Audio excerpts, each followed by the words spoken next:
Did the materials kind of inspire you to do this, or? So when I was working out at what's the hub out there by the business hub out by the drive-in? Industrial Park, Montana Connections. I was working out at the old Solvay Stauffer chemical place. Yeah. And when you transition from the 15 to the 90, around that curve, I saw this laying in a field. And so I was like, that needs to be something. And then Noorjahan Parwana, who I think you know. Yeah.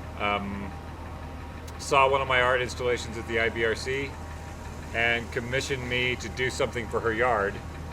That was many years ago. And I've just been chasing this for the last several years, trying to figure out what it's going to be. So this was the original idea, was we're going to put this thing in, the tower. And then I got the idea of the ball. And it's been a little bit and then long spaces of time. And she said she wanted this thing done before Folk Fest this year, so I've been cranking it all together to meet the deadline.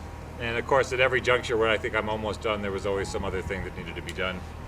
Well, and your creativity probably kicks in. And yeah, I think I'm not a conceptual artist. I tend to be, I guess, an inspired artist. Ah. So things happen, I gather parts, and then eventually they become something. That's why I sort of feel like I'm chasing the artwork until it's done. This ring I got from, is welded to some railroad ties that I got from Pacific Steel Recycling Yard. Right. This tower was actually welded by a guy whose daughter used to own this house. It's just a strange, mute coincidence. Oh, wow. And then the ball was welded by Haw Steel. They've been helping me out a lot on this project. So I got the idea of the ball probably back in 2019. And then the pandemic definitely put a slowdown on a lot of things. And so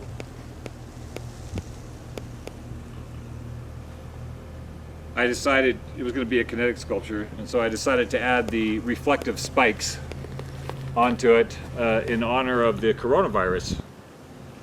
And the title of this piece is Cleave, because cleave has, it's one of those strange words that has two definitions. It means to come together or to split apart. So, done a lot of reflecting. You know, on our show Post Orthodoxy, we talked a lot about the coronavirus, the science, the politics, the community aspects, the health aspects, and cleave seemed like a good word, because I think the narrative of the last couple of years has been, there's been a lot of loss. There's been a lot of loss of life, and then there's also been loss of community. Because people were isolated, and then there's been loss of family and friends because people parted ways over their perspectives on what should be done. So this is sort of meant to be a monument to a split in time. There was pre-COVID and post-COVID, and this is something to reflect on and talk about. What do we do post-COVID? How do we come back together? Is it possible to cleave, or is the cleave that separated us going to be permanent? So that's sort of the general inspiration for the piece.